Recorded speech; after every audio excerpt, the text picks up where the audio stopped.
काल की दूसरी शिक्षा, बहुत काल शिक्षा हुई।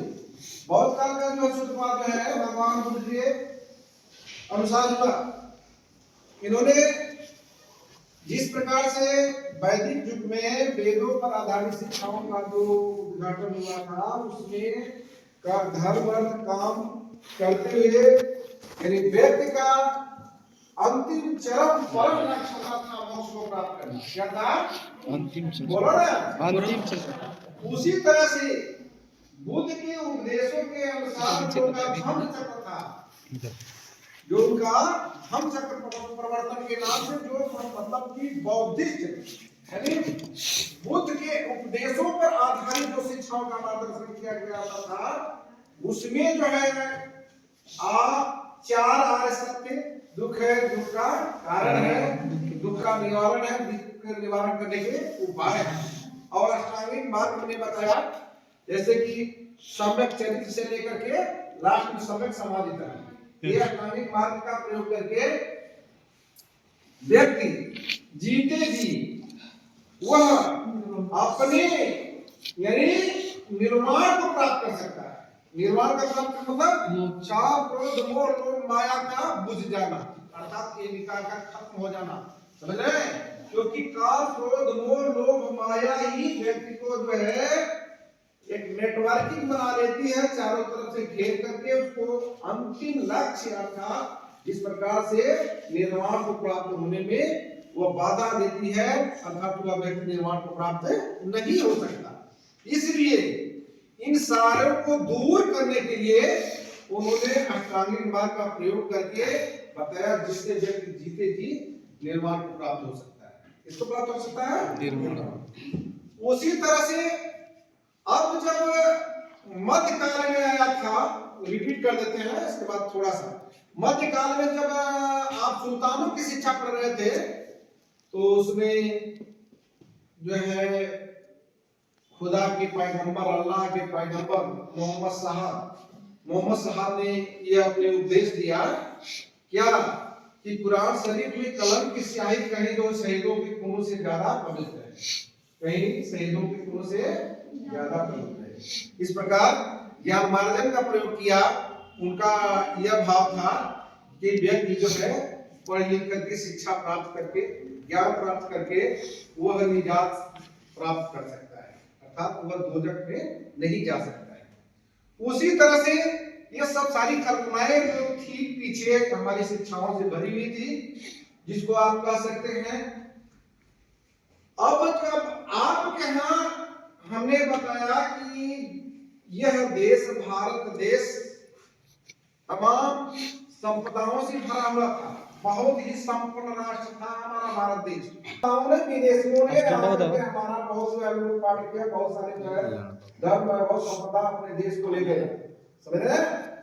लेकिन इसमें एक सबसे बड़ा अस्थायी राज्य जो मुगल कालों में 500 वर्ष तक हमारे यहाँ 500 वर्ष से ज्यादा जो है भारत को शासन व्यवस्था चलाई।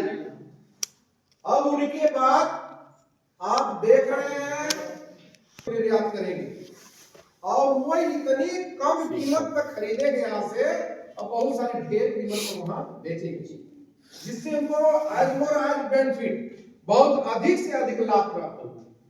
जैसे हमने बताया ब्रिटिश गवर्नमेंट यहाँ जो है 1 रुपए का सामान क्रय करती थी तो 16 रुपए का विक्रय अपने देश की करती थी, ब्रिटेन की करती थी। तो फायदा ही फायदा है, 16 गुना फायदा हो रहा है। Yes sir.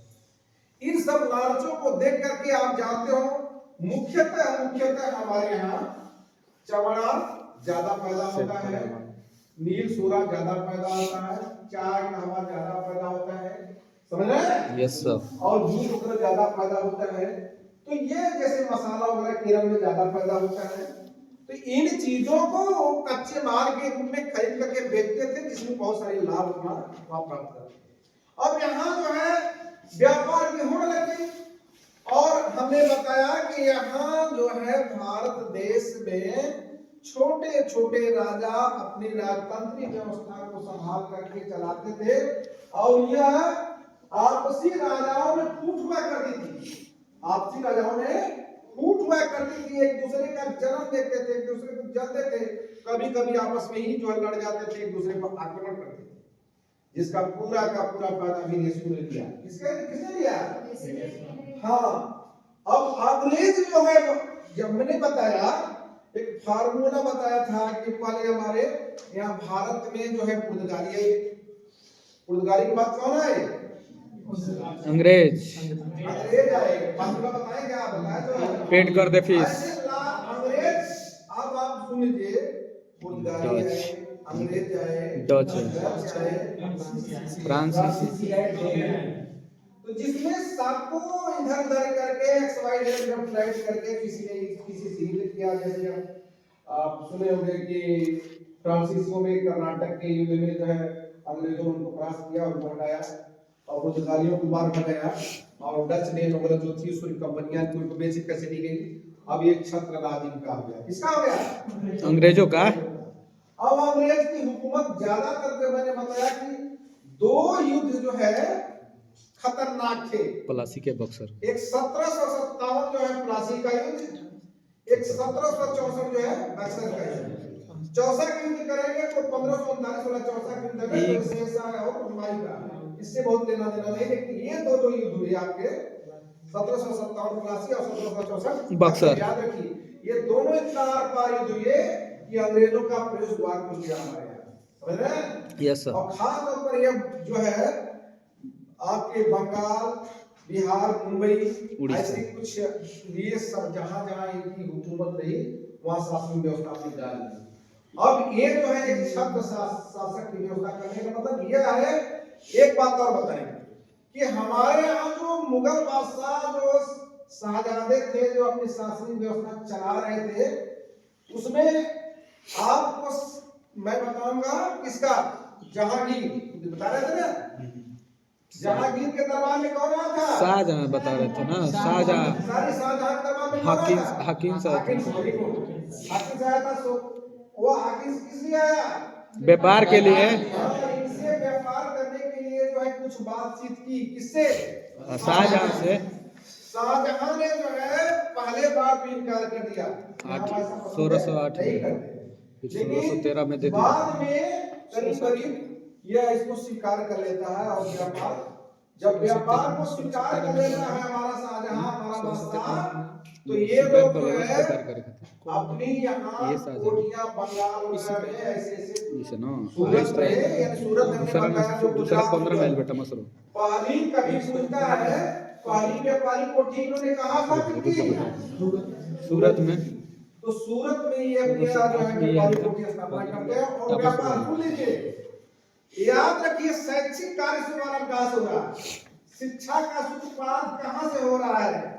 पहला तो इनका काम है कि व्यापार करेंगे, मालो माल हो जाएंगे, ज्यादा से ज्यादा इनको जो है चूस लेंगे। लेकिन सबसे बड़ी इनकी विडंबना यही रही है कि व्यापार करेंगे तो इन लोगों से बातचीत संप्रेषण करेंगे, इनके बातों का आदान प्रदान कैसे हो सकता है? क्योंकि इसलिए असंभव हो सकता है, यह संभव लग रहा है कि अंग्रेजी जानी है, ये अंग्रेजी जानी है, ये अदर लैंग्वेज अर्थात हिंदी संस्कृत जानते हैं और हम जो है अंग्रेजी जानते हैं, तो ये जो हमारा कम्युनिकेशन होगा, जो हमारा संप्रेषण होगा, ये इंटरेक्शन नहीं हो पाएगा। इसलिए इनको अंग्रेजी हमें सिखाना चाहिए। और दूसरा बात, यदि ये अंग्रेजी सीख लेंगे तो हम अपने हाथ की कठपुतली बनाएंगे। क्या बनाएंगे? हाथ की कठपुतली। हाथ की कठपुतली जो मुहावरा मिलेगा, या तो आप नहीं देखे होंगे, पहले कठपुतलियां को जो नचाता था, समझे? अब तो पिक्चर चले हैं, दुनिया भर का टेक्नोलॉजी चली है, तो कठपुतली नाच देखे हैं आप लोग? देखे कठपुतली नाच? तो इसी तरह से यह हाथ की अपनी कठपुतली बनाना, किसको? हम भारतीयों को। अरे यार बोलो ना, किसको? हम भारतीयों को। कैसे बनाएगा? ऐसे बनाएगा कि इनको अंग्रेजी सिखाएंगे। जब ये अंग्रेजी सीख लेंगे तो हम छोटे बड़े पदों पे इनको रख करके इससे भारी भरकम काम लेंगे। इससे भारी भरकम काम लेंगे। इसलिए कहा जाता है कि अंग्रेजों के राज्य में सूरज नहीं उगता था। दिन रात खटा छात्रों ध्यान सुनिए, अंग्रेजों के राज में सूरज नहीं डूबता था। दिन रात इसका खटाता था। भावार्थ यह है कि इनका साम्राज्य इतना दूर तक फैला हुआ था कि इन्हीं के साम्राज्य में सूरज डूबता और इसी के साम्राज्य में सूरज अस्त होता, इतना दूर तक फैला हुआ था। Yes sir. अब कहने का मतलब दूसरा भावार्थ यह जा रहा है कि ये हमारा भारतीयों के इतना काम लेते थे, मिल फैक्ट्री अपना कार्य लेते थे कि दिन रात उनके लिए बराबर हो जाता था। तो ऐसे भी कर सकते कि सूरज सर ऑफिस जाने के टाइम आया था, ऑफिस जाने के टाइम आया।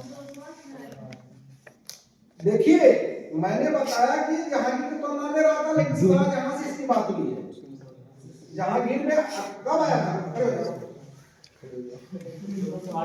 1608 का है, मतलब आया था। लेकिन देखिए नहीं किया जा रहा है, जितने भी मतलब लोग आ रहे हैं व्यापार की बात कर रहे हैं, लेकिन अंत में इसको स्वीकार कौन किया है? तो मैं तो कौन स्वीकार किया है?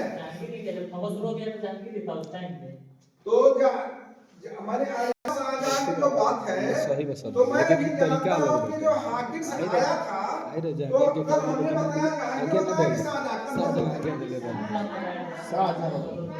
जानता आज्ञा ऑब्जेक्ट के लिए। और नौ इसमें जो है बात हुई थी, ये इसका नाम था जहांगीर से जो बात हुई थी हाकिन्स की।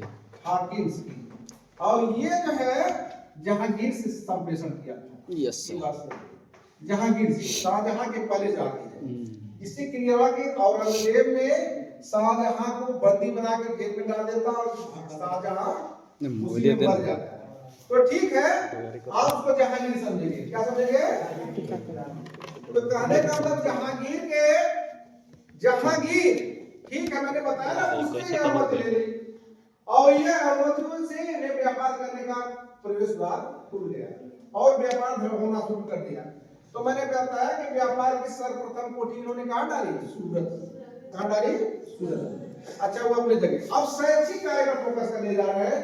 शैक्षिक कार्य का मतलब यह हुआ कि अब ये कंपनी जो हमारे यहाँ 1600 में ईस्ट इंडिया कंपनी की स्थापना की गई थी। ईस्ट इंडिया कंपनी का कार्य था, ब्रिटिश गवर्नमेंट वहां बैठे बैठे हैंडल कर रही थी कि आप जो है यहाँ व्यापार का देख रेख करेंगे, साथ साथ और इनको अपनी भाषाओं का आदान प्रदान करने के लिए विद्यालयों की स्थापना करनी चाहिए। इसकी स्थापना करनी, और विद्यालय में दो तरह के विद्यालय होंगे, एक जो निजी विद्यालय होंगे, वो निजी विद्यालय या क्षेत्रीय विद्यालय, निजी विद्यालय या क्षेत्रीय विद्यालय, यह जो वहां के लोकल लोग के होंगे। और एक विद्यालय जो होंगे वो जो हमारा मतलब जो British government east India company के द्वारा स्थापित करवाई थी, ये विद्यालय होंगे। दो तरह के विद्यालय यहाँ क्लियर कर रहे हैं, किसी को कोई दिक्कत हो, कोई डाउट है पूछ सकते हैं। आप लोग का धर्म पूछना, मेरा भी धर्म है बताना। अब यहाँ जो है विद्यालय दो तरह के होंगे, एक विद्यालय निजी वो विद्यालय होंगे जिसमें जल्दी जल्दी खत्म करेंगे क्योंकि यहाँ कल रुक गया था। वो विद्यालय होंगे जो कि लोकल लोग अपने वहाँ के निजी, जैसे इन्होंने बंगाल में डाला तो बंगाल की निजी, जैसे इन्होंने आपका मुंबई में डाला यानी विद्यालय डाला तो मुंबई के लोगों को लेकर, बिहार में डाला तो बिहार के लोकल लोगों का, ऐसे ऐसे जो लोकल जो क्षेत्रीय जनता होगी वहाँ की, वो तो पहले से हिंदी और अंग्रेजी पढ़, हिंदी और संस्कृत पढ़ेगी क्योंकि हमारी भाषा क्या थी? हिंदी और संस्कृत। तो जो निजी विद्यालय होंगे निश्चित रूप से हिंदी और संस्कृत का सेवन कर रहे हैं। तो निजी या क्षेत्रीय विद्यालय होंगे, जो निजी या क्षेत्रीय विद्यालय होंगे वो निश्चित रूप से अपनी लोकल भाषा संस्कृत और हिंदी को पढ़ रहे हैं, शुरू से पढ़ रहे हैं, दादा परदादा से पढ़ रहे हैं, उनकी सनातन भाषा है। तो वहां एक चीज और कर देना है हमें कि इन दोनों भाषाओं के साथ अंग्रेजी जोड़ देना है। क्या करना है? अंग्रेजी।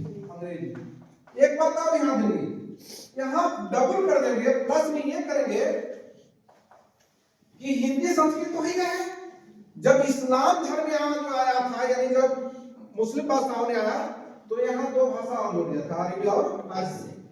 इसलिए अरबी और फारसी दोनों का ध्यान देना, हिंदी और मुसलमान दोनों का। यहाँ भाइयों, यहाँ अरबी और फारसी करने का मतलब हिंदू और मुसलमान को दोनों को लिखना है। इसलिए इतनी भाषाएं तो अपने निजी विद्यालय में पढ़ ही रहे हैं, अर्थात अपनी क्षेत्रीय पे जो क्षेत्रीय विद्यालय उनका है, जो उनका निजी विद्यालय खोला गया है या जो खोलेंगे, वो तो निश्चित रूप से अपनी भाषाओं को पढ़ ही रहे हैं। लेकिन इसमें एक चीज कौन पर पढ़ रहे हैं भाई? हिंदी पढ़ रहे हैं, संस्कृत पढ़ रहे हैं, अरबी पढ़ रहे हैं और फारसी पढ़ रहे हैं। इसमें दो हो गए, हिंदू और मुसलमान, हिंदू प्लस मुसलमान, क्योंकि यही जो है दो हिंदुस्तान में बाहुल्य से हैं। तो ये दोनों तो पढ़ेंगे तो अपनी भाषा निजी पढ़ रहे हैं, साथ इनके लिए अनिवार्य क्या कर रहा है? इनके लिए अनिवार्य कर दिया कि ये तो है प्लस और क्या पढ़ेंगे? अंग्रेजी और प्लस यूरोपीय साहित्य और प्लस यूरोपीय ज्ञान विज्ञान, कितनी चीज जोड़ दी है? कितनी चीज जोड़ दी? ये इसलिए पढ़ेगा, मतलब और प्लस एक चीज और सबसे जबरदस्त बात, ईसाई धर्म। ईसाई, इसको आप भूल रहे हैं? ईसाई बोलिए ना। Yes sir.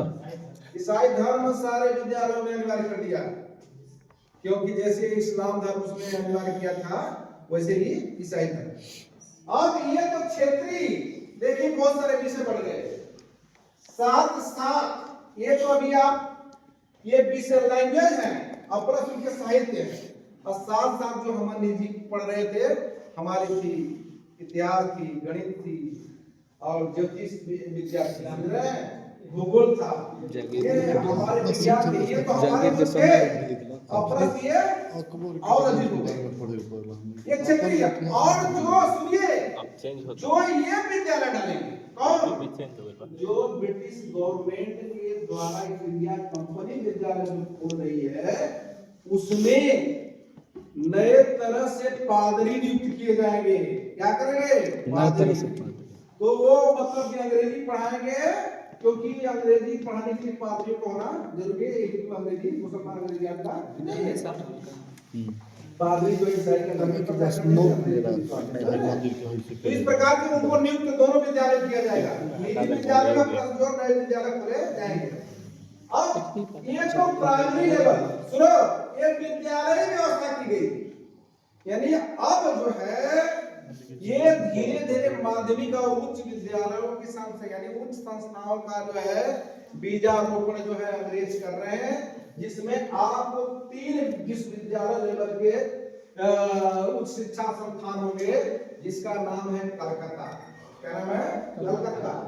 पुराना नाम है, अब इसको आपको बदल करके क्या लिख दिया है? कोलकाता। और ये मदरसा देख रहे हैं, मदरसा सारे लोग, मदरसा जब भी लिखा रहेगा ना, तो आप जानो उसमें अरबी और फारसी की पढ़ाई होगी, अरबी और फारसी पढ़ाई होगी। वो मदरसा निश्चित रूप से वरली फॉर वरली मुस्लिम, कौन?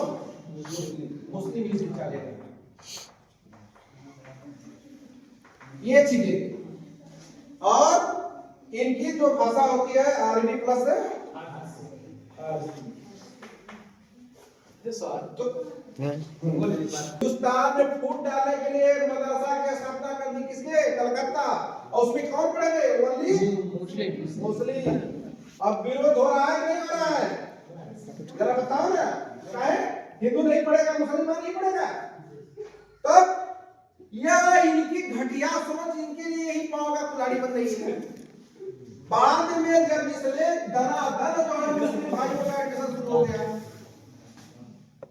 मुस्लिम भाइयों का दनादन एडमिशन शुरू, बाद में इनको दिमाग में पीछे आया, इनके परामर्श से जो गाइड काउंसलर थे, उन्होंने कहा अरे सरकार तो गलत हो रहा है, ये बहुत देश हिंदुस्तान है, खाली मुस्लिमों को पुश करके हम लोग आगे नहीं बढ़ सकते, क्योंकि पीछे से हमारे पास जो मुस्लिम हिंदू खींच लेंगे। तो कहा क्या होगा? अरे जल्द ही हिंदुओं के लिए भी कोई विद्यालय अवश्य उच्च स्तरीय पर खोला जाए। तो कौन तक खोल दिया गया? बनारस संस्कृत यहाँ से देखिए, पकड़ेंगे यहाँ से, ये बताइए, यहाँ लिख रहा है संस्कृत, क्या लिख रहा है? संस्कृत। और यहाँ क्या लिख रहा है? मदरसा।